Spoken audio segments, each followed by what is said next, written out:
Boa tarde a todos. Nós vamos dar início então a mais uma sessão clínica conjunta entre o Hospital Procardíaco e o Hospital Samaritano Paulista. Hoje vai ser a nossa última sessão clínica de 2019. Não vai ser o nosso último evento de 2019, porque amanhã nós ainda teremos uma sessão derradeira, que será uma sessão que nós iniciamos recentemente, que é Pílulas em Cardiorreumatologia, e amanhã nós vamos ter com o tema de quando a cardiologia encontra o paciente reumatológico, casos de sarcoidose cardíaca e pericardite recorrente.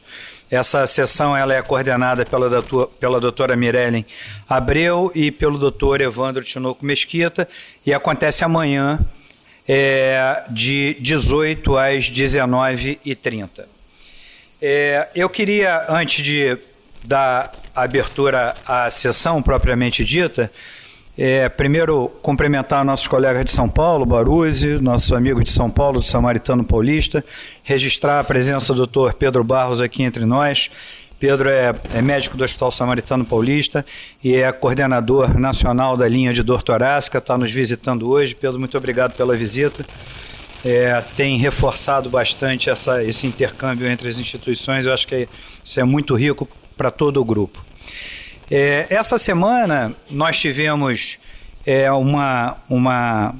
essa quinzena, nós estamos tendo uma quinzena de muitas festividades. Tivemos no final de novembro a possibilidade de comemorar os 60 anos do Hospital Procardíaco, e essa sala lotada, e nós tivemos a presença de diretores antigos, históricos, a turma nova também participando. Foi um momento de muita emoção, fizemos aqui uma manhã muito rica e realmente muito agradável. Se em novembro nós fechamos com os 60 anos do Procardíaco, nós abrimos também em dezembro com mais um desafio. E o nosso desafio de dezembro foi nos submetermos a mais um processo de certificação internacional pela JCI, pela Joint Commission. E este desafio, quem já passou por ele, eu acho que nessa sala são poucos os que não passaram, realmente uma dureza para quem está no fronte e para toda a instituição que naturalmente precisa se adaptar e mudar os seus hábitos assistenciais para que a gente possa efetivamente estar entregando o que a gente tem de excelência assistencial na sua totalidade. Esse programa da JCI ele é coordenado pela doutora Denise Momesso, tem um time glicêmico muito forte que trabalha junto a ela, e ontem nós fomos submetidos então a essa avaliação. A nossa ideia é que a nossa performance foi bastante adequada, mas o resultado sai provavelmente dentro de poucos dias, quando nós vamos poder então oficialmente então anunciar esse processo de certificação, sendo o 8º processo de certificação da instituição. Outro informe que eu quero passar para os senhores é a respeito da produção científica do CEPRO durante o ano de 2019. Nós temos uma grade que todos vocês conhecem, que é uma grade muito rica do ponto de vista de atividades, e esse ano nós estamos batendo o nosso recorde com 142 sessões durante o ano de 2019, e do ponto de vista de produção científica tivemos 56 trabalhos apresentados em congressos nacionais e internacionais, com 19 publicações em autoria ou coautoria no PubMed. Eu queria enormemente agradecer a todo o corpo clínico da instituição que arduamente colabora para esses resultados. Essas sessões, como vocês podem ver, ela é distribuída por vários setores do hospital. A sessão clínica, inclusive, ela obedece a um rodízio interno, onde várias unidades participam, e esse resultado é esforço de cada unidade, de cada indivíduo, de cada profissional desse hospital, e é por isso que a gente chegou aqui. Eu também queria parabenizar e mais uma vez agradecer por essa produção científica, tanto nas apresentações em congresso como nas publicações. A gente sabe como é árduo participar de uma publicação, e fica aqui também os parabéns da instituição a todo esse grupo que contribuiu para isso. Eu vou dar, então, início à sessão clínica de hoje. O tema que nós escolhemos foi Visão 2020. Como todos vocês sabem, Visão 2020 é a visão ótima da oftalmologia. E esse é um termo que, sem dúvida nenhuma, vai trazer muitos ganchos para conferências e apresentações durante o próximo ano. E nós, então, antecipamos essa Visão 2020, trazendo 4 grandes apresentadores que vão nos brindar, provavelmente, com uma excelência de apresentação de 4 temas que eu julguei assim, bastante adequados para que a gente pudesse finalizar a nossa sessão clínica de 2019. Dr. Fabrício Braga, que é diretor do Laboratório de Performance Humana. Dr. Fabrício é um amigo de longa data, parceiro, inclusive, de trabalhos, né Fabrício? A quem eu agradeço muito a disponibilidade de estar aqui conosco. É uma honra mais uma vez te receber. Já está se tornando um habitué, já tem plaquinha vai além do crachá, né? Quem tem plaquinha além do crachá. Dr. Roberto Sporcati, que dispensa maiores apresentações, coordenador da nossa unidade cardiointensiva, professor da Universidade do Estado do Rio de Janeiro. Doutora Vanessa Montera. Doutora Vanessa, ela é nutricionista, mestre em ciências cardiovasculares e doutoranda em saúde coletiva pela UERJ. E doutor Cláudio Domênico, coordenador da nossa unidade de cardio-oncologia, que vai nos falar sobre bem-estar, e que eu também queria agradecer muito a disponibilidade de estar aqui entre nós. Cláudio tem uma sessão na quarta-feira na Barra e se disponibilizou de estar aqui entre nós hoje para poder também abrilhantar esse evento. Cláudio, muito obrigado.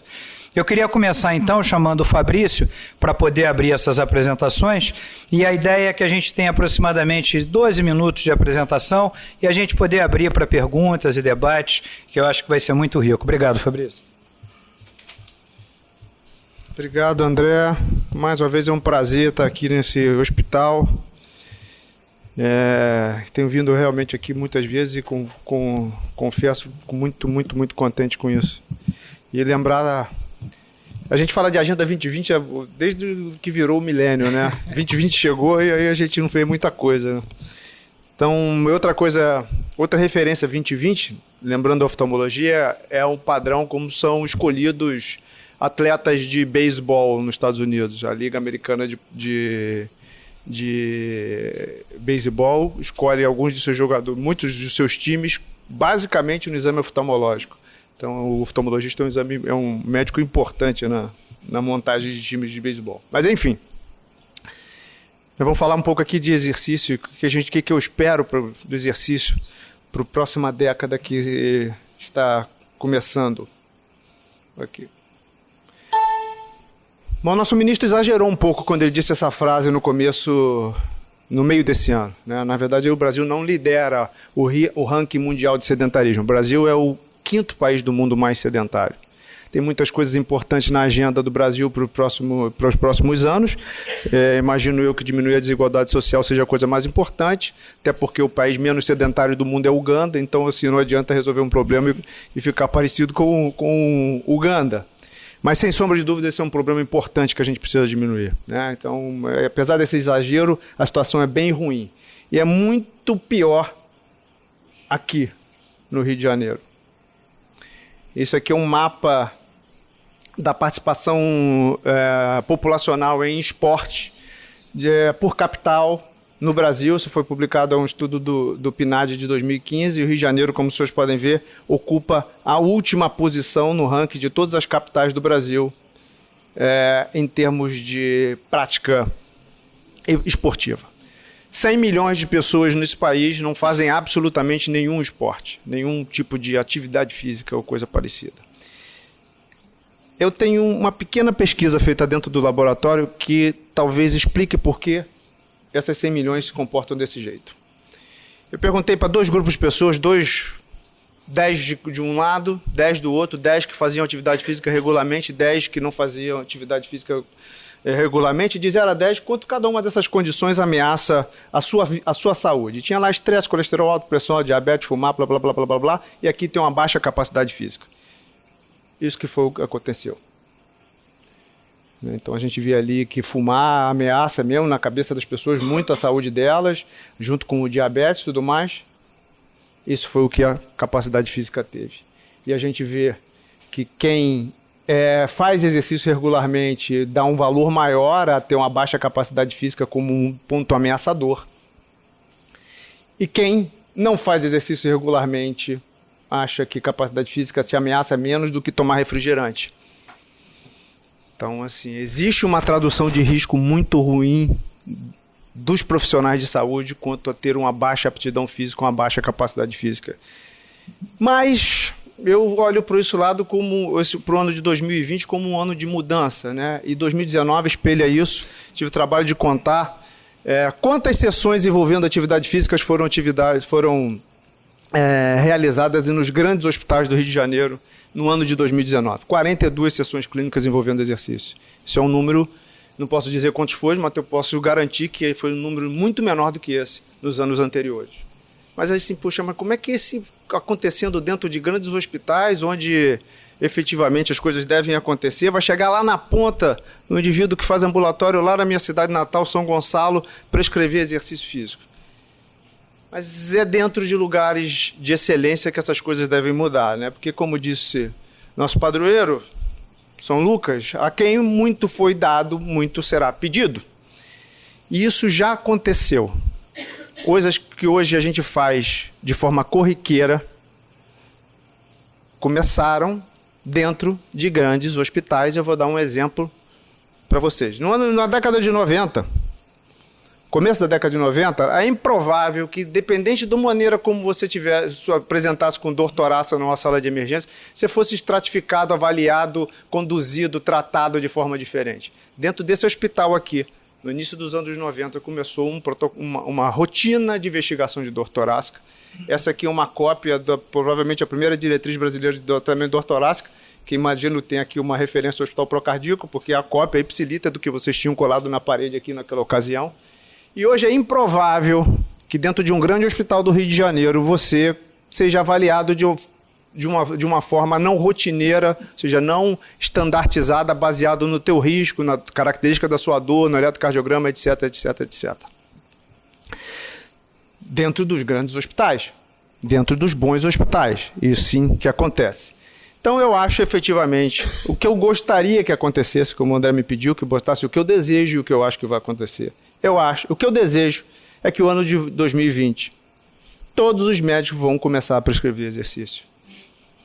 É óbvio que não é isso que eu acho que vai acontecer. Eu acho que o que vai acontecer em 2020 é que os bons médicos vão começar a prescrever exercício, porque a gente ainda tem médicos excepcionais, excelentes em diagnóstico, prognóstico, atualizados, que vão a congresso, etc, etc, etc, que ainda assim não prescrevem exercício, não utilizam a ferramenta exercício no seu receituário como uma estratégia de redução de risco cardiovascular e para quem é doente e para quem não é doente.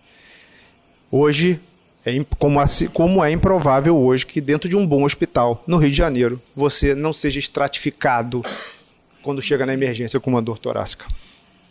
E a gente não precisa mais de evidência.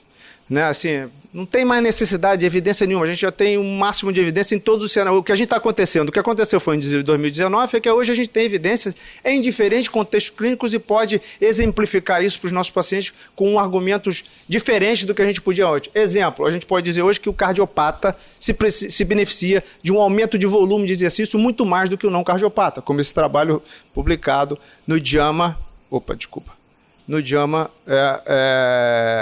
no início do mês de novembro. E a gente pode dizer para os nossos pacientes que a gente tem evidência de que o exercício hoje muda a expressão de receptores oncológicos nos cânceres de mama, por exemplo, e provavelmente em outros cânceres também. Então a gente hoje tem argumentos diferentes, mas não precisamos mais de argumentos, a gente já tem um número de argumentos diferentes. O que a gente precisa efetivamente mudar em 2020 é essa situação, onde quando eu prescrevo, por exemplo, quimioterapia, radioterapia e cirurgia para um paciente com câncer, 90% das pessoas fazem isso. Mas, infelizmente, apenas 4% dos pacientes com câncer fazem atividade física. Então, esse efetivamente é o que a gente precisa mudar. A gente precisa incluir pacientes e não pacientes em programas de atividade física e a gente precisa mudar este cenário. A gente precisa fazer de 2020 um ano onde a gente pare de falar que fazer exercício é bom porque é saudável e comece a falar que fazer exercício é bom, é importante porque é remédio. É isso. Acho que eu fiquei dentro dos 12 minutos. Bem, a gente vai dar sequência então, chamando o Dr. Roberto Sporcati, que vai nos falar sobre espiritualidade dentro dessa mesma linha, o que desejar e o que esperar. Boa tarde a todos. Muito obrigado pela oportunidade de participar dessa última reunião. Um auditório que viu tanta evolução, tantos conceitos, tanta integração, num ano especialmente de desafios, e que é um desafio a mais, né, aceitar essa provocação do que desejar e o que esperar. Visão 2020. E para muitos de nós é interessante ver como as profecias, elas não se realizam, né? Então, o bug do milênio não aconteceu, outras expectativas também não se realizaram. Tônia, e uma das coisas que me marcou muito na década de 70, obviamente que muitos daqui seus pais ainda não namoravam, mas na década de 70 foi lançado esse filme No Mundo de 2020.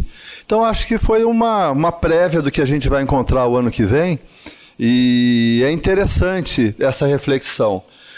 O título em inglês é No Mundo de 2020, em português, mas o original é Soylent Green, e se refere, na verdade, a uma expectativa de que em 2022 Nova York terá 40 milhões de habitantes, absolutamente devastado. É um filme que, entre outros grandes atores, traz o ícone, né, Charlton Heston, em que, nesse cenário de Nova York, de destruição, de indisponibilidade de alimentos, há uma classe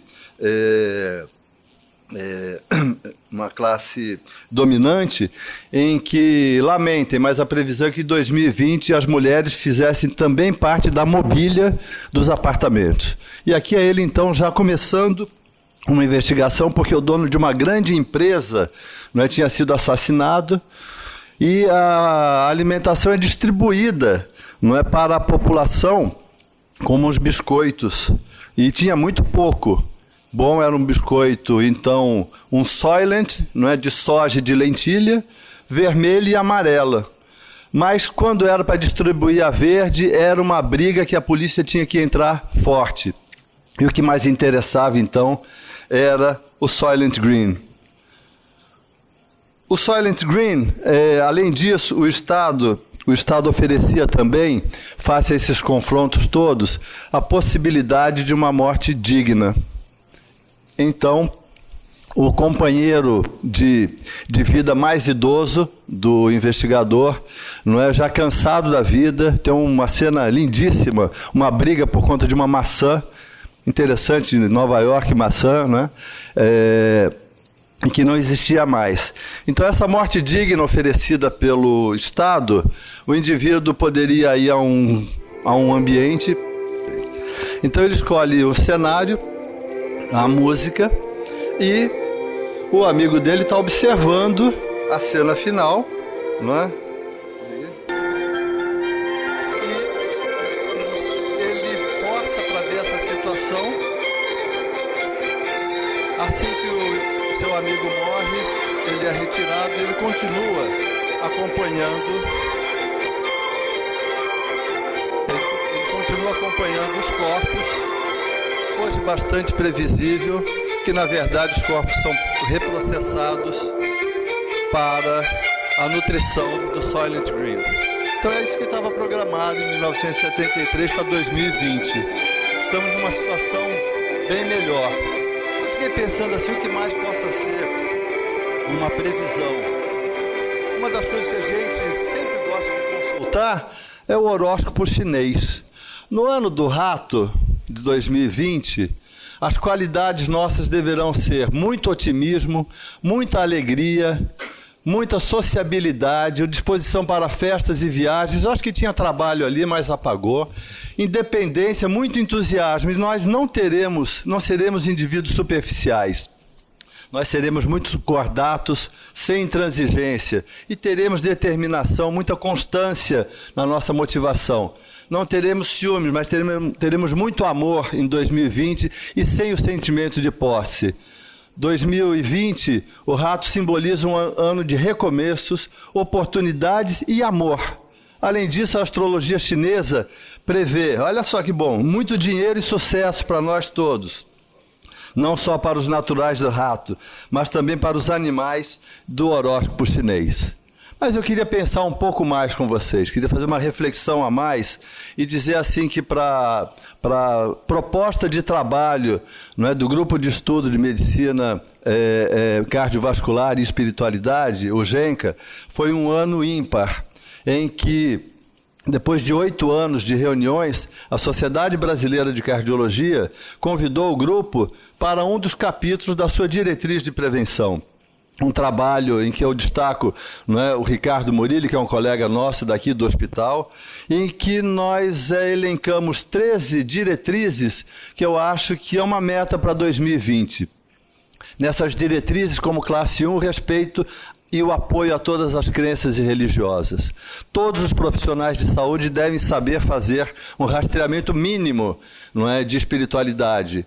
Pacientes com doença crônica, com prognóstico reservado, não um rastreamento, mas uma anamnese espiritual. Naturalmente, em pacientes menos graves ou ambulatoriais, isso tem que ser mais individualizado, mas não no ambiente de emergência. Seria uma contraindicação você estar abordando o paciente num momento mais instável. E se nos valermos dos questionários tradicionais para essa avaliação. Na diretriz, nós classificamos como classe 1. Há estudos como, por exemplo, o estudo das enfermeiras de Boston, de Harvard, né, em que frequentar uma reunião organizada religiosa reduziu mortalidade. E vários outros estudos mostrando que espiritualidade e religiosidade potencialmente aumentam a sobrevida. Na parte de baixo, não é? Nós ilustramos um momento sublime desse hospital, em que um cão de estimação foi trazido, não é, como uma forma de motivação, de mobilização de um paciente com doença avançada, grave e depressão. E, portanto, qual será o suporte, né, necessário para cada indivíduo? Esse suporte, nós precisamos nos capacitar. Ele tem que ser feito por profissionais capacitados para todos aqueles indivíduos em sofrimento. E, portanto, nós temos que ter um treinamento. Quem vai fazer esse suporte?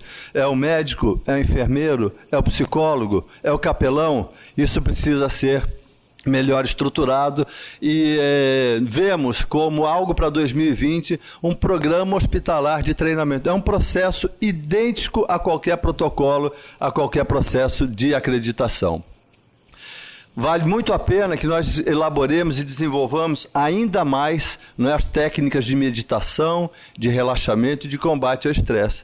E os protocolos, não é, de orientação e de acompanhamento, com técnicas, não é, de estratégias de perdão, técnicas de gratidão e resiliência, também reduzem mortalidade. E, finalmente, a cautela, não é, com relação à prescrição de reuniões, a prescrição de orações, que isso não deve ser feito de uma maneira sistemática, por ser uma área bastante sensível. Então, essas diretrizes mostram o quê? Nós precisamos avançar no nosso treinamento. Não só a diretriz, mas em 2019 foi possível, não é, fazermos a primeira disciplina de espiritualidade lá na UERJ. 30 alunos de primeiro e segundo ano, não é, acompanhando, não é, pela primeira vez uma disciplina com aulas teóricas, aqui Ricardo Bedirian e Pedro Spinetti, os colegas, não é, que estão à frente, não é, nesse trabalho. E logo no início nós perguntamos, até para diferenciar o que é religiosidade, é fé, é religião, é crença, né? E o que é espiritualidade? É o sentido da vida. É o que nós temos na nossa fé, em que nós buscamos algo a mais. E esse algo a mais vale a pena, né? Muitos já viram essa ligação que eu faço com esse com esse artigo de Arnaldo Bloch, já de 2015, que ele fala sobre 100 perguntas sem respostas. E vale a pena, então, que cada um de nós busque, né, essas perguntas pessoais.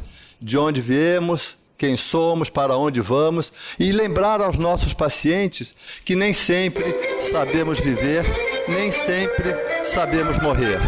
E nesse momento, então, em que a gente se aproxima de alguém em sofrimento, lembrar um dos pais da psicanálise. Vou tirar o som, desculpa. Na sua família ele tinha ambientes familiares, não é, de estados de altíssima espiritualidade. E ele se aproximou muito de alguns conceitos básicos. Mas aqui fica bastante simples, para que nós conheçamos todas as teorias, para que nós dominemos todas as técnicas, mas ao tocar uma alma humana, sejamos apenas outra alma humana. Então, eu queria deixar como mensagem final, nesse mês Natal, nesse mês de celebração, não de um nascimento, mas de uma verdadeira redenção e de um estímulo, de um exemplo, de vida, que nós tenhamos em 2020 ainda mais a possibilidade de desenvolver estratégias, aproximando os valores mais essenciais de cada indivíduo, para que a gente possa entender e, através de estratégias elaboradas, dar um atendimento melhor aos nossos pacientes. Muito obrigado. Obrigado, Roberto. Quase funcionou a tecnologia. Ano que vem vai ser... com ricos recursos audiovisuais, obrigado, conteúdo excelente. Nós vamos dar, então, sequência chamando a doutora Vanessa Montera, que, como já anunciado, é mestre em ciências cardiovasculares e vai nos falar, então, sobre nutrição dentro dessa mesma ótica, o que desejamos e o que esperamos. Bom dia. Primeiramente, queria agradecer, doutor André, pelo convite. E o que eu trouxe para vocês, o que desejar e esperar para 2020, eu queria realmente que a frase do Michael Pollan, a gente conseguisse colocar ela em prática, que fala: coma comida, não muita e principalmente vegetais. Quando a gente fala de coma comida, isso parece simples, comer alimentos de verdade, mas quando a gente pega essa publicação do Lancet desse ano, que avaliou 195 países e viu que em 2017... 11 milhões de mortes e 255 milhões de incapacidades foram provocadas por uma má alimentação. Foram provocadas porque as pessoas tinham inadequado consumo de frutas, inadequado consumo de vegetais, de leguminosas, que são os feijões, de cereais integrais e das oleaginosas e sementes. Ou seja, está faltando as comidas de verdade. Além disso, esses alimentos eles estão reduzindo o consumo e, enquanto isso, está aumentando o consumo dos alimentos ultraprocessados. Então, a gente vê, em relação aqui, as carnes processadas, peito de peru, presunto, linguiça, salsicha, o consumo delas está além da recomendação, assim como o consumo das bebidas açucaradas, que não são somente os refrigerantes. Então, quando a gente pega os sucos de caixinha pronto, quando a gente pega iogurte, quando a gente pensa num mate, iced tea, um monte de coisa que a gente está utilizando aí no nosso dia a dia. Então, em vários países, a gente tem dados da Suécia, Canadá, Espanha, do nosso país, todos mostrando que existe um aumento de consumo de ultraprocessados, e uma pesquisa do IDEC mostrou que se a gente não modificar alguma coisa agora, a partir de 2025, o consumo de alimentos ultraprocessados no Brasil já vai ser maior do que o consumo de alimentos in natura e minimamente processados. Ainda pensando nesses dados da publicação do Lancet, se a gente pega o guia da Sociedade Brasileira de Cardiologia para dislipidemia, esse guia, ele recomenda que a gente diminua o consumo de gorduras saturadas e aumente poliinsaturadas. Só que quando a gente olha para a gordura que o brasileiro está consumindo, o brasileiro ele consome basicamente gorduras de alimentos ultraprocessados, que são ricos não só em gorduras totais, mas gordura saturada, trans, interesterificada, que são gorduras questionadas, pela Sociedade Brasileira de Cardiologia. E, de acordo com a POF, a última POF que a gente tem os dados, no grupo de óleos e gorduras, o alimento mais consumido são os óleos vegetais utilizados para culinária, em especial óleo de soja.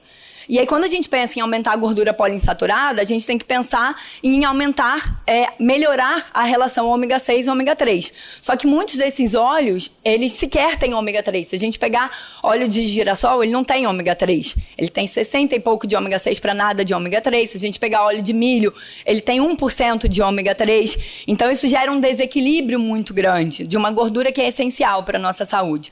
E da onde deveriam vir gorduras poliinsaturadas? Das oleaginosas, né, castanhas, nozes, amêndoas e das sementes que a gente não está consumindo.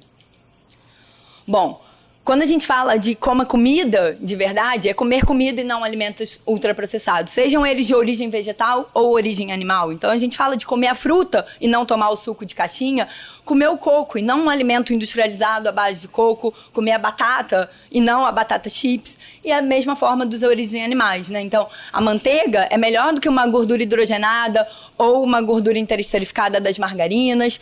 Se a gente tem alguma dúvida ainda em relação ao efeito das carnes sobre a nossa saúde, certamente não existe dúvida em relação ao consumo das carnes processadas, elas são definitivamente ruins.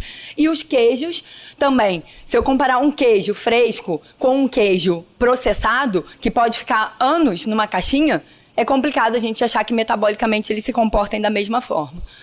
E aí, eu falando de ultraprocessados, como é que vocês identificam isso, né? De acordo com o Guia Alimentar da População Brasileira, para a gente identificar eles, a gente pensa num alimento, né, que tivesse mais do que 5 ingredientes na lista e que dentre esses ingredientes a gente encontre nomes que não são familiares, né? Então, são os aromatizantes, corantes, edulcorantes, que a gente tem a indústria utilizando em excesso, né? Que são os aditivos alimentares. Bom, a segunda parte da frase do Michael Pollan tem associação com quantidade de comida, porque a gente precisa pensar em quantidade, já que o nível de obesidade está aumentando no Brasil e no mundo. A Organização Mundial de Saúde nem tem meta mais para reduzir, é só para parar de crescer. Então, isso é uma preocupação.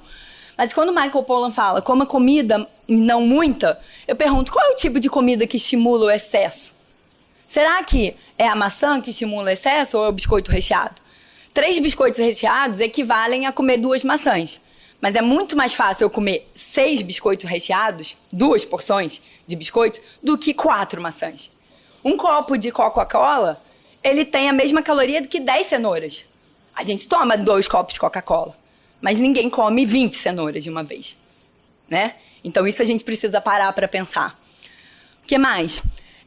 Os alimentos ultraprocessados, eles favorecem o excesso de consumo, porque eles vêm em grandes porções, porque eles são extremamente palatáveis, porque em qualquer lugar que a gente tiver, a gente pode botar um canudinho numa caixinha, abrir um pacote e comer, e porque existe um marketing da indústria muito grande fazendo com que a gente coma alimentos ultraprocessados.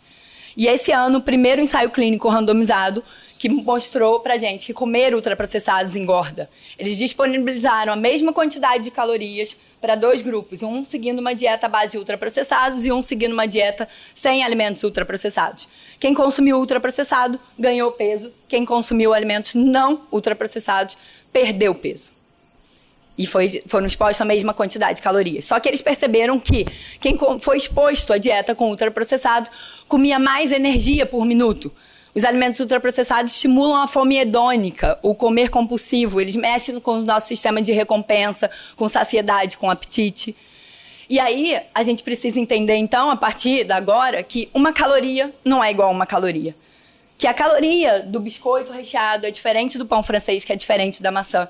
E que não é simplesmente gastando a caloria através da atividade física, considerando que a atividade física é muito importante.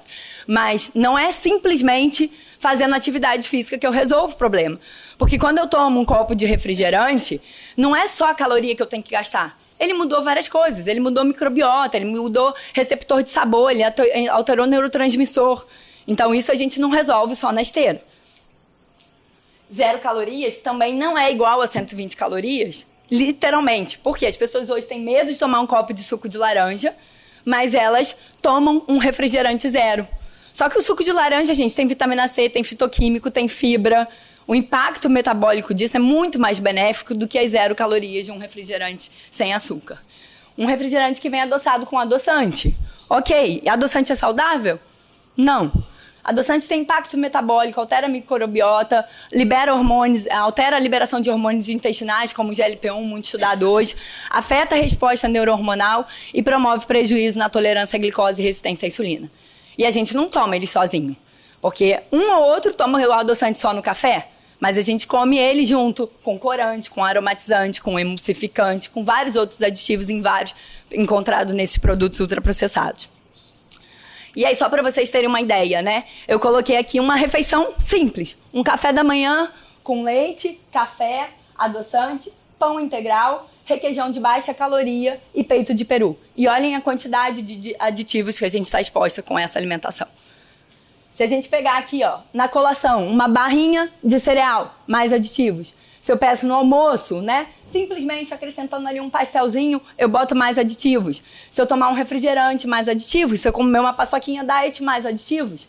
E aí eu vou pro lanche, eu tomo um iogurte diet com uma granola, mais aditivos. E no jantar as pessoas hoje não querem mais jantar, porque jantar engorda, né, gente? Então a gente tem que fazer lanche. E aí no lanche ele come um pãozinho com suco e um pão integral e entra mais aditivos. Então o que eu falo é, tá tudo dando errado, mas a gente já se acostumou com isso. A gente precisa mudar isso, né? Então, o que eu quero, o que eu desejo é que a gente consiga mudar isso. E a última etapa da frase do Michael Pollan é: coma comida, não muita e principalmente vegetais, né? Então, certamente, hoje, o que a gente tem visto de evidências é que a melhor opção para a nossa saúde, e em especial doenças cardiovasculares, são as dietas à base de vegetais. E todos os modelos mais estudados de dieta para a saúde cardiovascular, Mediterrâneo, DASH e as vegetarianas, elas enfatizam o consumo desses vegetais. Então, isso é o que eu desejo e o que eu espero. O que eu espero é que a gente consiga realmente mudar o nosso sistema alimentar, desde a produção de alimentos até a comercialização, até a chegada ao consumidor. E para isso a gente precisa o quê? Acabar com a inércia política. Então, a gente precisa que os alimentos ultraprocessados, ao invés de ganhar incentivos fiscais, porque a gente tem indústrias de refrigerante com incentivo fiscal no nosso país, eles sejam taxados. A gente precisa que a agropecuária seja realizada de uma forma mais sustentável. A gente tem mais cabeça de boi hoje do que brasileiros. E a gente planta para alimentar gado. Planta monocultura de soja, de milho, acabando com a biodiversidade, impedindo plantações variadas que atendam às demandas nutricionais da população. Então, o que eu espero é que a gente consiga mudar isso. Eu espero que, até ontem, estava aberta a consulta pública da Anvisa, não sei se alguém participou, para mudança de rotulagem. Então, eu espero que realmente vença a nossa vontade, não a vontade da indústria ano que vem, e que a Anvisa defenda a gente. E não a indústria vendo com alternativas fracas em termos de rotulagem. E eu espero também que a gente consiga não andar na contramão, como a gente viu esse ano, com a liberação de vários agrotóxicos, e a gente consiga realmente diminuir o uso desses agrotóxicos. Então, se a sua atuação não está mudando por inércia política, a gente precisa começar a mudar. Mudar como? Mudando onde a gente faz as nossas compras. A maior parte dos alimentos adquiridos por nós brasileiros são adquiridos no mercado e boa parte dos ultraprocessados vem do mercado. Então vamos começar a mudar isso, vamos mais para a feira, vamos comprar do pequeno produtor, né? Vamos comprar, estimular as pessoas a plantar em casa, nem que seja um vaso de salsinha, de hortelã, de alecrim. Vamos estimular a horta comunitária, né? Porque se a pessoa que é mais humilde não tem dinheiro para comprar orgânico, em São Paulo a gente tem horta comunitária. Semana passada domingo estava dando no Fantástico, hortas comunitárias no meio da rua. Então vamos estimular isso entre os nossos pacientes. Vamos preparar a nossa comida, sempre falo isso, né? O Cláudio já está cansado de me ouvir falando isso. Então, se a gente perder o hábito de preparar a nossa comida, a gente vai depender da lasanha pronta que está no mercado.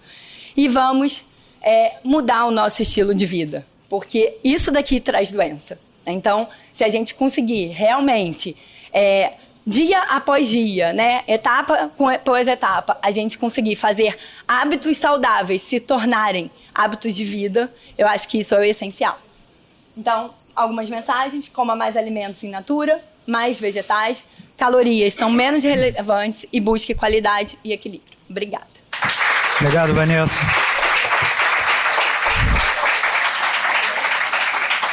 Obrigado, Vanessa. Magnífica apresentação. trouxe muita informação e muita educação para a gente. Eu queria então chamar para a nossa última apresentação, antes de abrirmos para o debate, o Dr. Cláudio Domênico. O Dr. Cláudio Domênico vai nos falar sobre bem-estar. Cláudio, obrigado mais uma vez por você estar entre nós. Bom dia, André. Bom dia a todos presentes.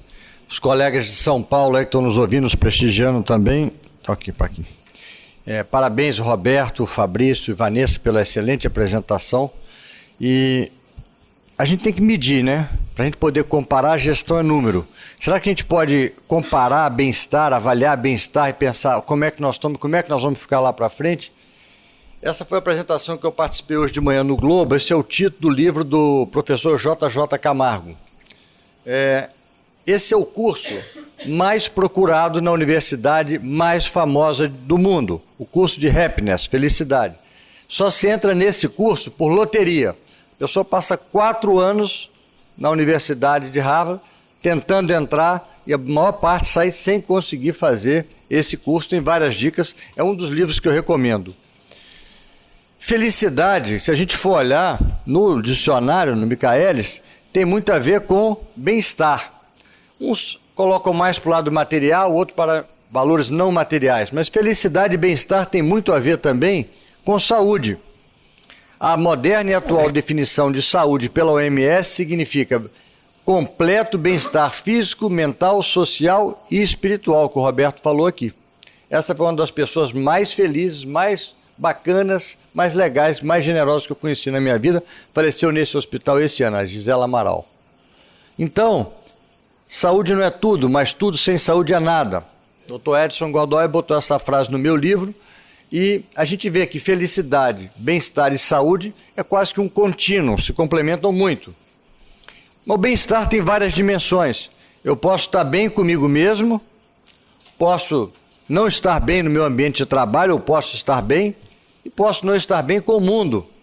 Você consegue estar bem vendo essa criança morta lá na praia, na Turquia? Vou deixar uma reflexão para vocês. Ao longo dos anos, no estado do Rio de Janeiro, vocês acham que a nossa saúde, a nossa segurança, o nosso ensino público, a nossa distribuição de renda, a desigualdade, a poluição, mudanças climáticas, obesidade, está aumentando ou está piorando? Falar de otimismo é fácil, vamos parar e vamos refletir sobre isso. Felicidade tem um componente genético, a russa Sonja Lyubomirsky, que é quem mais estuda e publica sobre felicidade, fala que 50% da felicidade tem uma tendência genética. Eu não tenho o gene da felicidade, então estou lascado. Não, nada disso. Nós vamos falar o porquê não. A primeira definição de felicidade é ausência de dor, vem de Epicuro. Gandhi diz que felicidade é quando o que você diz, o que você pensa, o que você faz estão em harmonia. A gente vive num mundo hoje de muita hipocrisia. A gente pensa uma coisa, fala outra e faz outra totalmente diferente. Eu falo em religiosidade, espiritualidade, mas não sou generoso. Passo na rua, vejo uma pessoa, viro a cara para ignorá-la.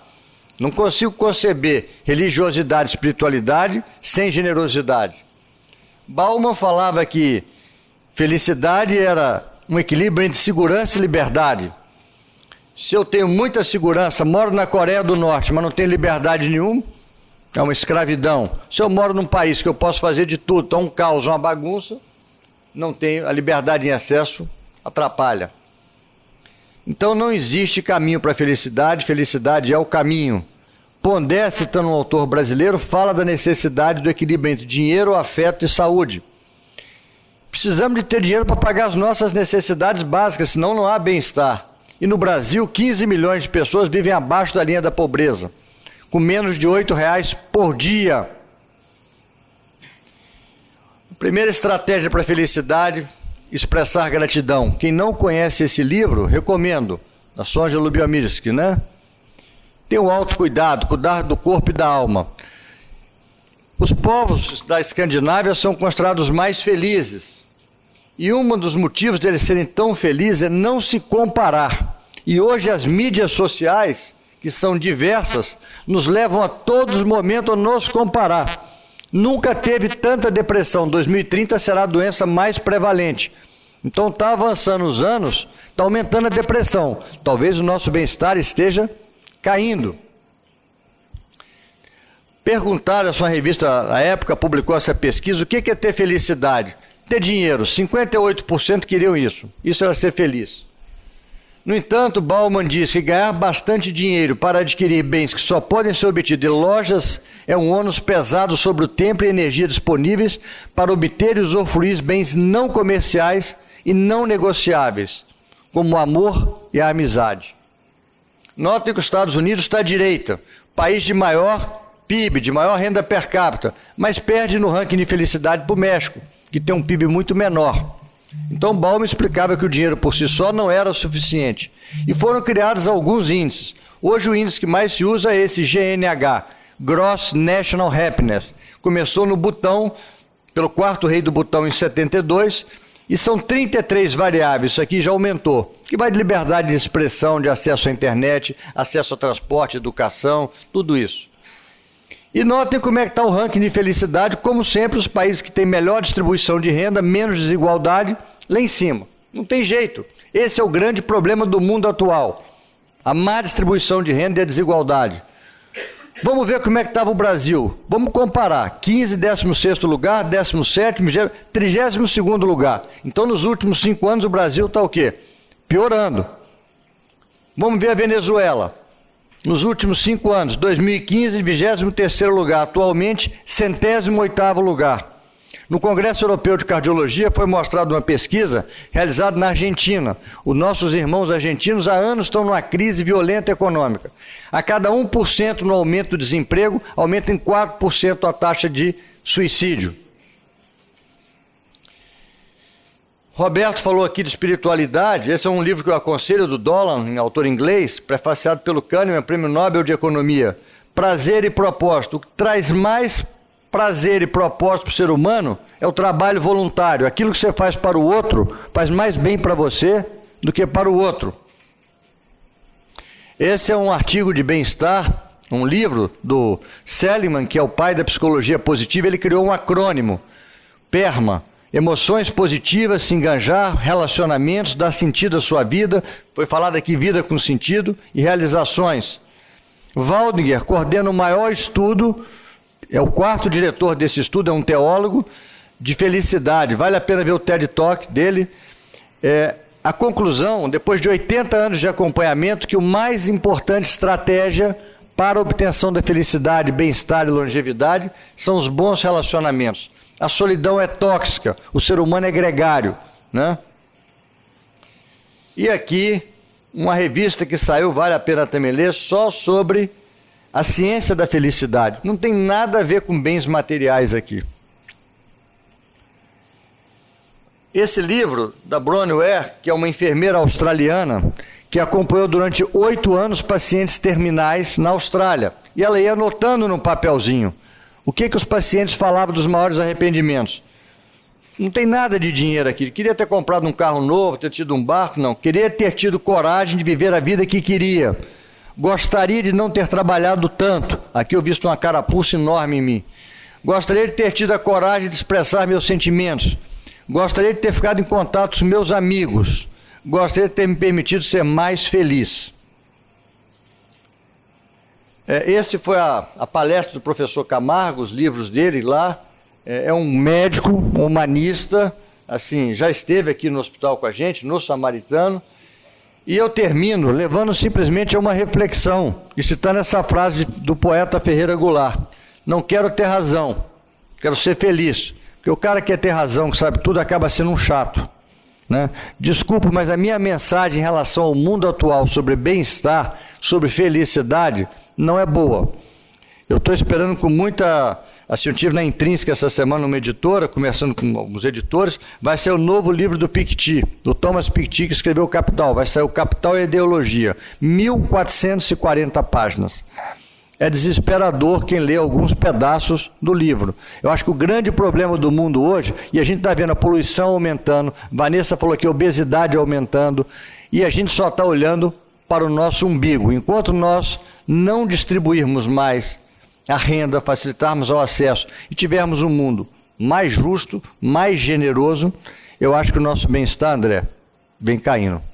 Muito obrigado.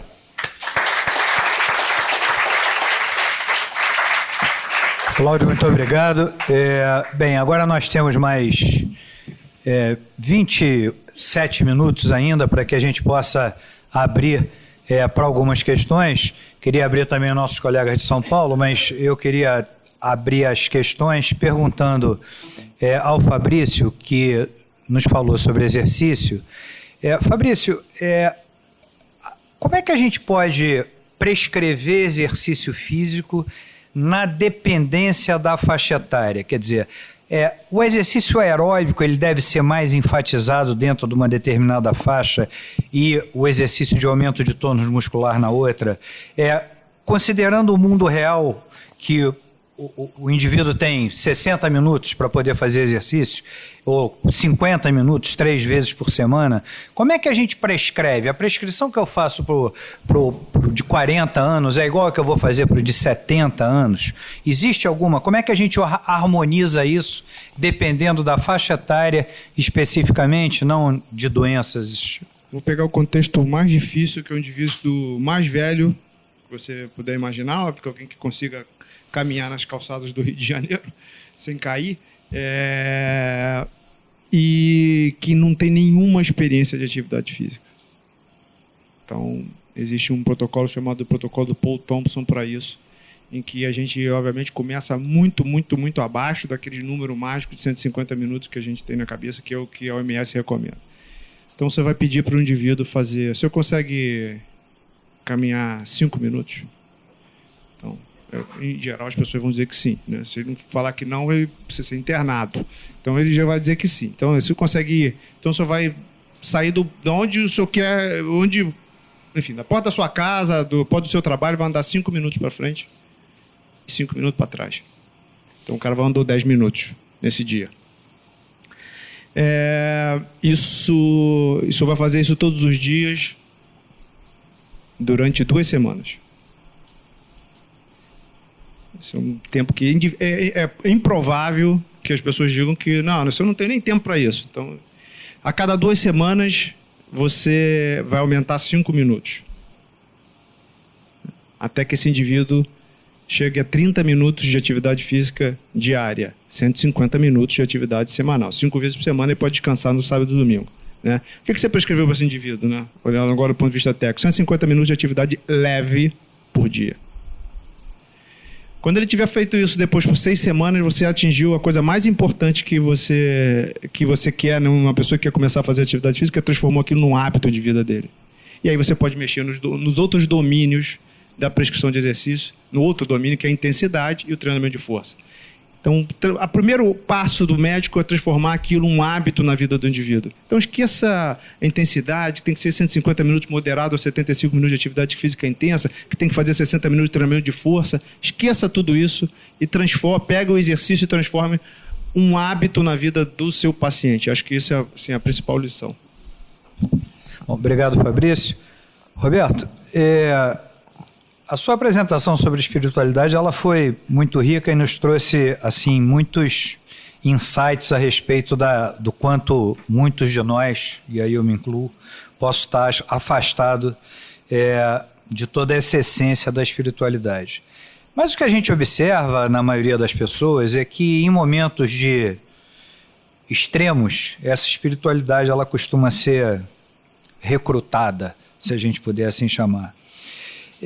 Como é que a gente consegue exercitar, antes da necessidade do recrutamento compulsório por conta de um sofrimento, que essa espiritualidade ela possa ser desenvolvida? Porque a impressão que eu tenho no cotidiano é que existe uma necessidade de aproximação no sofrimento, muito mais do que no entendimento do bem-estar do durante. Como é que a gente entende isso e pode tentar vender de outra forma? Como é que... André, eu queria destacar, quando você comenta que as pessoas se aproximam, não é, de uma doutrina, de uma filosofia, de um estilo de vida, nos momentos de sofrimento. E isso é uma coisa bastante importante e que talvez seja a principal gancho na hora da anamnese espiritual. em que, por vezes, o indivíduo já se apresenta com uma doença muito grave, ou ele já teve um histórico familiar de grande enfrentamento. E é interessante perguntar como ele enfrentou aquela dificuldade, aquela adversidade. Quando ele menciona que teve um enfrentamento religioso, um coping religioso, isso permite aprofundar um pouco mais a anamnese para as próximas demandas. Porque na hora de enfrentar uma cirurgia cardíaca, ou lidar com quimioterapia por um câncer, né, é de se esperar que os valores, né, e os referenciais das pessoas estejam já realinhados. E é importante que o profissional de saúde saiba disso para prover as medidas de apoio necessárias. Frequentemente, a gente não sabe dessa demanda. A gente não sabe do sofrimento, da luta espiritual, não é, que paciente e familiares têm. E, portanto, a gente não consegue oferecer de uma maneira mais ativa.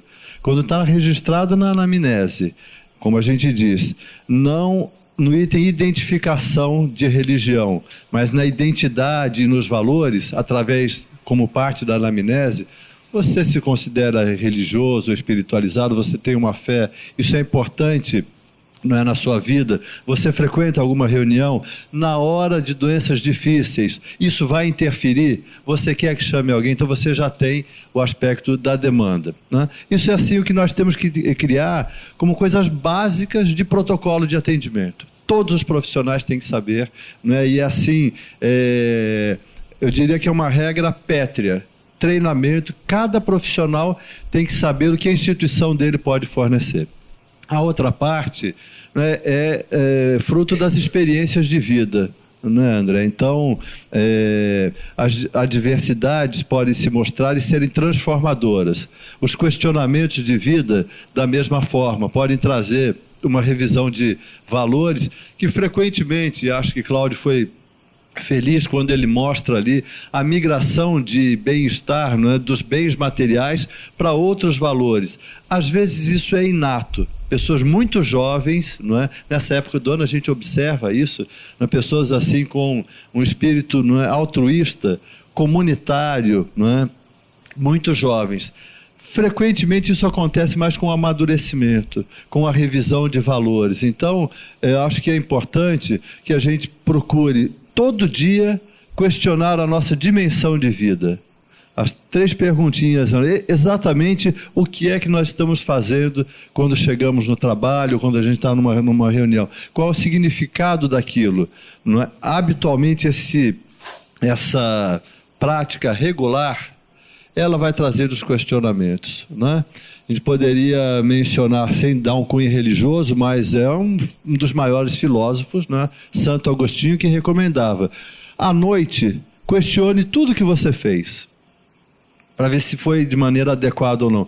Esse questionamento vai depurando valores, não é? Vai burilando a alma, vai trazendo uma revisão de valores, e por isso, não é, que uma das estratégias também para isso é o exercício da gratidão. Quando se faz um protocolo, não é, e se orienta pacientes, anote alguma coisa que foi boa naquele dia. Esses indivíduos, eles têm um outro bem-estar, uma outra qualidade de vida. Então, para alguns, ainda uma outra vertente, tem uma construção religiosa desde jovens. E isso é uma recomendação que muitos fazem. Não deixe para o adulto, depois de 18 anos, resolver o que ele quer da vida. Se você tem seus filhos, oriente em qualquer doutrina, depois ele vai escolher o que ele quer ao longo da vida dele, não é? Então, para alguns, isso vem como algo plantado e que vai florescer na média idade ou mais na idade avançada. Para outros, não é, são os desafios e os questionamentos da vida, do porquê, qual o significado, que traz, eu acho, que uma busca um pouco mais individual dentro de uma filosofia, de uma doutrina. Obrigado, Roberto. Vanessa, você talvez tenha feito a apresentação mais provocadora da manhã, ou do início da tarde. Eu te confesso que eu estou um pouco com pena do Monteiro, sabe? Eu acho que eu vou convidar ele para comer uma pizza, vou pedir ele convidar ele para comer uma pizza hoje.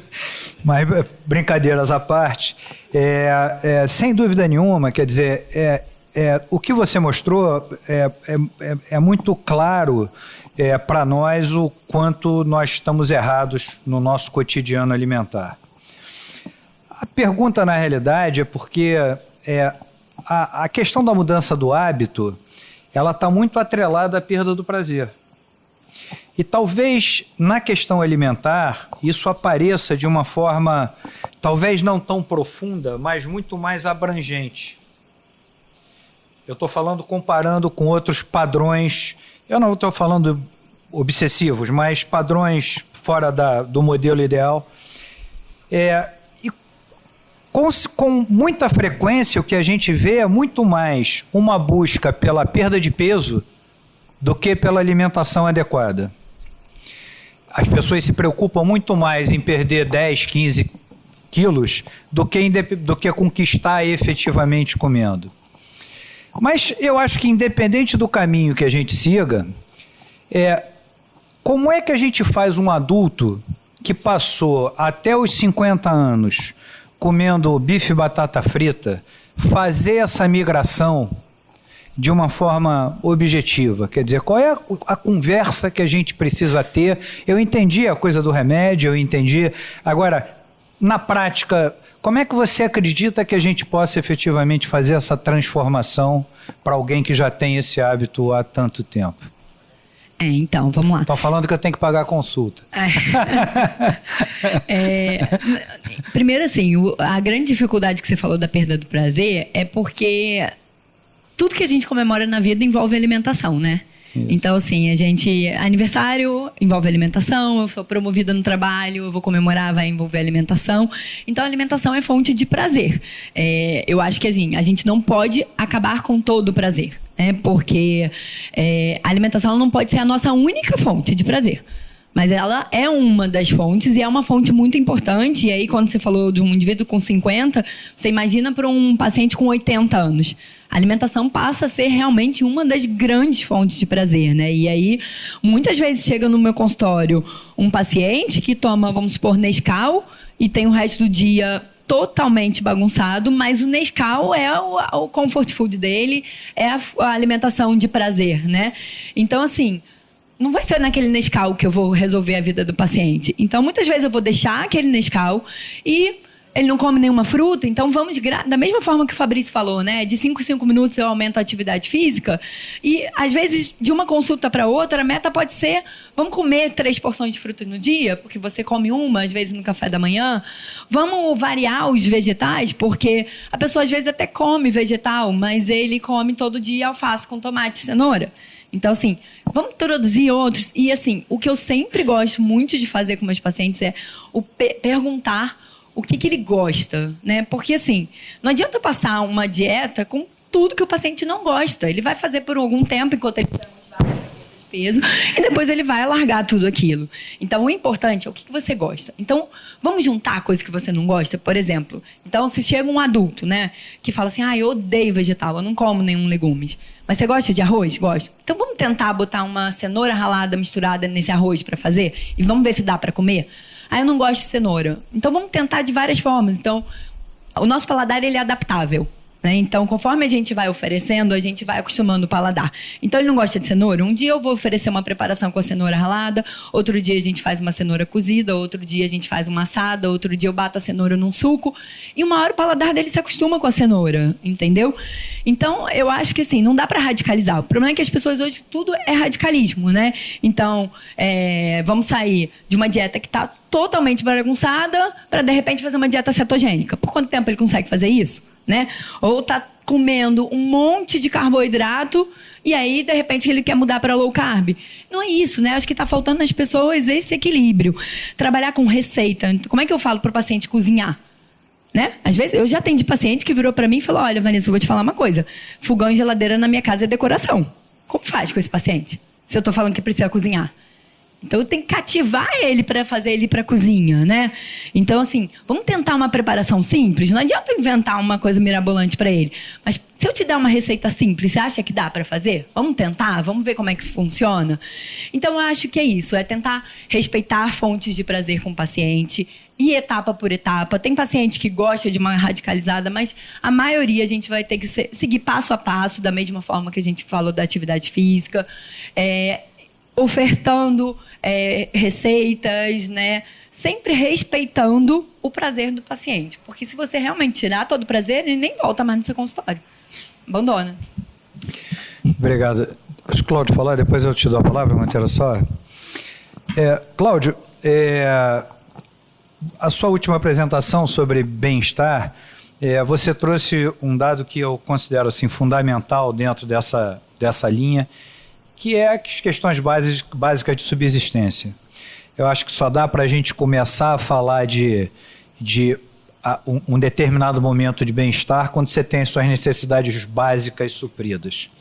Por outro lado, se a gente olhar o mundo há 50 anos atrás, provavelmente hoje estejamos melhor do ponto de vista de alguns aspectos de doença, de mortalidade,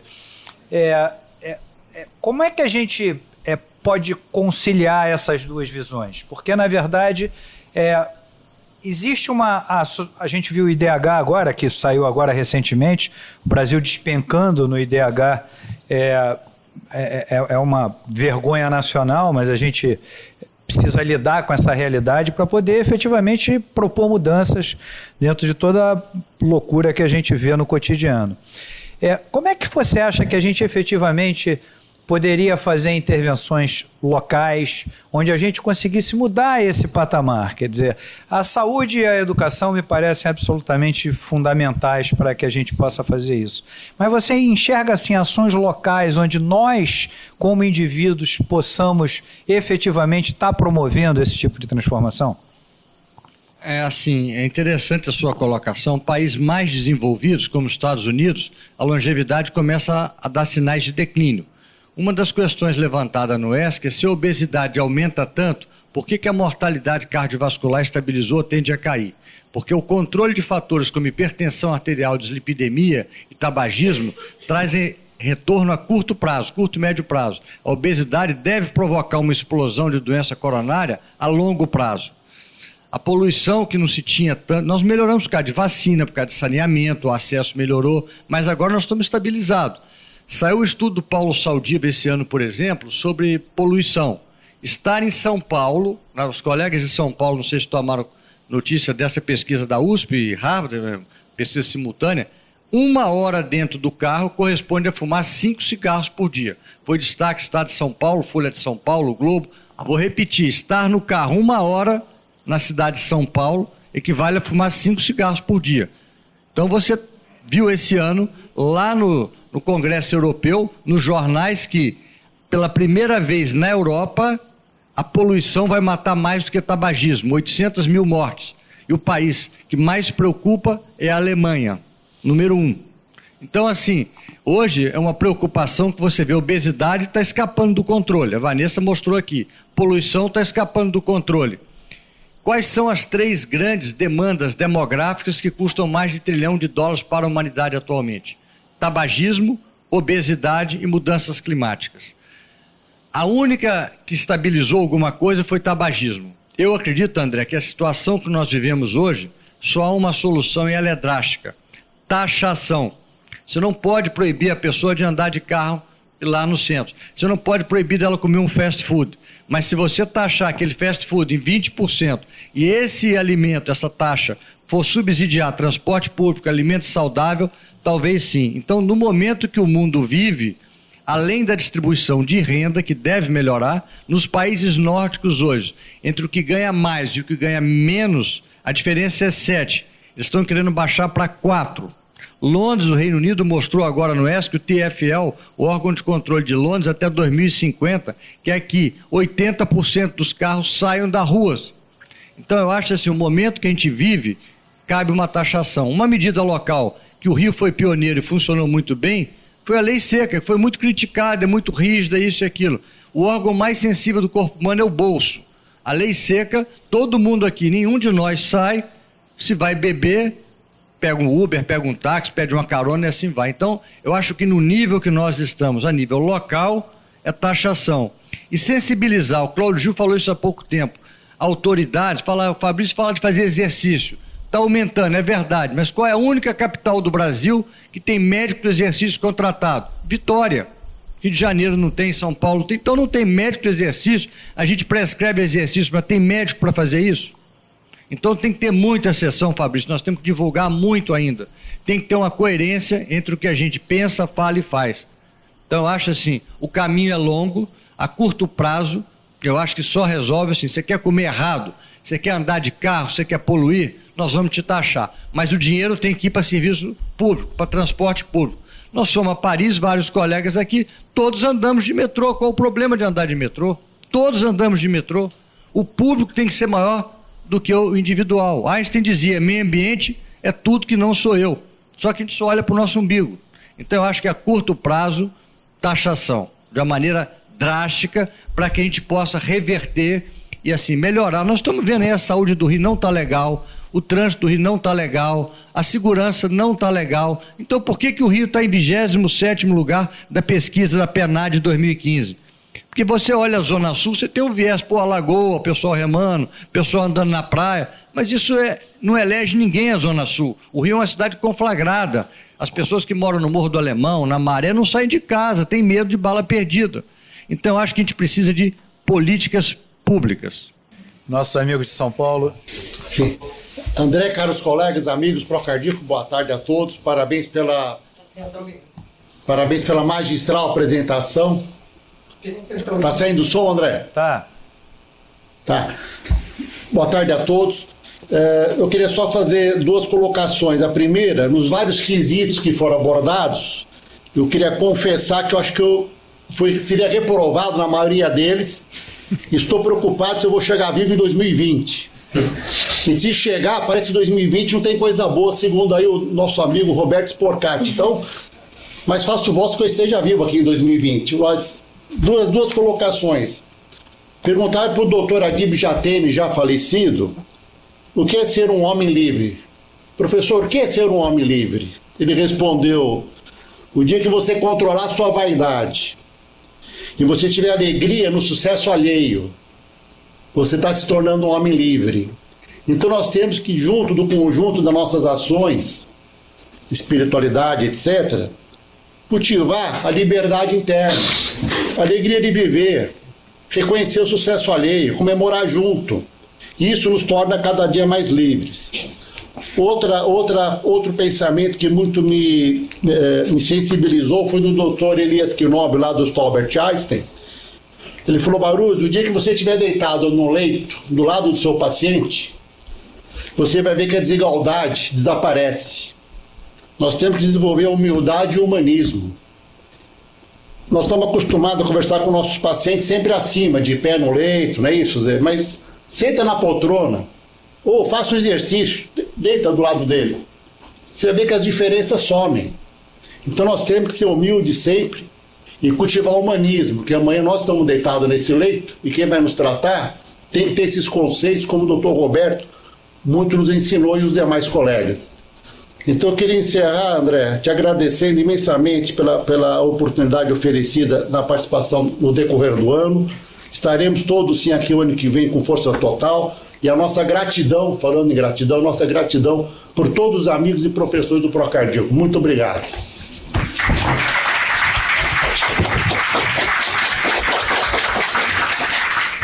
Barroso, muito obrigado. A honra é nossa de poder estarmos participando dessa sessão conjunta durante o ano aí de 2019. E de você também receber o Hospital Samaritano Paulista e você com tanto carinho receber nossos residentes aí durante todo o ano de 2019. O pessoal está agradecendo ali. E eu acho que nós temos ainda 2 minutos. O doutor Marcelo Monteiro tinha pedido a palavra. Bom, eu achei a mesa absolutamente um fechamento de ouro. Parabéns, André. Parabéns, Cláudio, por ter ajudado a constituir isso e nos trazer para a reflexão. A sua primeira pergunta eu me encaixo. Como é que um homem de 50 anos muda o seu hábito alimentar? O fato de casar com uma nutricionista, antes disso eu trabalhava com nutrição.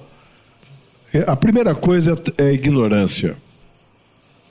Eu não sabia ler rótulo, né? Eu estou meia hora tentando entender que, eu já perguntei a ela 5 vezes, que a gente olha caloria, qual é o que tem de proteína, lipídio e carboidrato, e aí eu escolho baseado nisso, e não olho para a letrinha pequena, que são os antes. Aromatizante, acidulante, blá-blá-blante. Mais de 50 polenguins, me corrija, são comidos aqui nesse hospital por dia, e eu cheguei a ter dieta com queijo polenguim por achar que aquilo ali era algo bom. Como é que um queijo que fica na prateleira, num papel guardado, mais de um mês é bom? Pega um queijo da sua casa e deixa na prateleira aberto, e daqui a 50 dias come ele para ver se ele é bom. Deve ter alguma coisa ali que o mantém ali, né? Ou um suco guardado numa caixa meses e que eu acho que é bom. Então, em primeiro lugar, falta assim, as pessoas têm a necessidade de divulgar conhecimento. Eu mudei barrinha de cereal, aquelas coisas que eu achava que era bom da Starbucks. Ali depois que eu fui ler a letrinha pequena, eu fujo daquilo correndo e comia feliz da vida. Comia pizza da Sadia, achando que era um bom negócio quando era solteiro, quando vi tinha 10 gramas de sódio cada pizza. E aí vai. Então, fora a Coca Diet, que era coisa maravilhosa. Então, quando passa por ali, é educação. O que o Cláudio falou, eu acho que, Cláudio, hoje em dia, a felicidade passa por um problema que existe, que o maior problema da humanidade hoje é a ansiedade e compulsividade. É a compulsividade, e aí está o Instagram para isso, a necessidade de exposição, e a gente buscar a felicidade em valores absolutamente supérfluos. E quando passa por isso, eu nunca me esqueço, um belo dia alguém chegou para mim, eu queria trocar de carro, falou assim, você não vai comprar um Volvo? Eu falei, não vou comprar um Volvo. Estou escolhendo um carro baseado na segurança dele, não, mas faz parte do negócio, e você ser feliz sem entrar nesse estacionamento do seu hospital com um Volvo. Eu falei, tá bom, não vou nem discutir esse aspecto. Então, para ver o mundo em que nós vivemos, não é? Que, na verdade, eu exponho o meu valor por aquilo que eu carrego, por quem eu atendo, por que eu estou vestindo. E aí eu entro dentro do que o Roberto falou, casando isso, que, na verdade, eu sou católico, como tem gente que são israelitas ou judeus ou espíritas, zero problema. Eu converso isso com o meu paciente, que anuncio e falo com maior tranquilidade se ele não o é, mas o mais importante é, juntando com o que o Roberto falou, com o que o Cláudio falou. Porque muita gente que você citou e muita gente que se cita tem frases muito bonitas, mas na prática, na vida, não tem compaixão, não tem humildade, não tem nada. Consegue fazer frases realmente de efeitos, líderes. Faça isso porque isso vai mudar. Mas aquela pessoa tinha o Volvo dele e vivia num orgulho e num patamar, num pedestal muito grande. Então, eu acho que as palestras se somaram e isso vai de encontro, finalmente, ao Fabrício, que também vai na necessidade de nos auxiliar. O Rio de Janeiro, só 3% da população faz exercício físico regular. Então, parabéns. Acho que foi muito enriquecedor para todos que tiveram a oportunidade de estar aqui. Obrigado, Montero. Queria agradecer a presença de todos. Estamos de volta na sessão clínica dia 23 de janeiro. 23 de janeiro estamos de volta.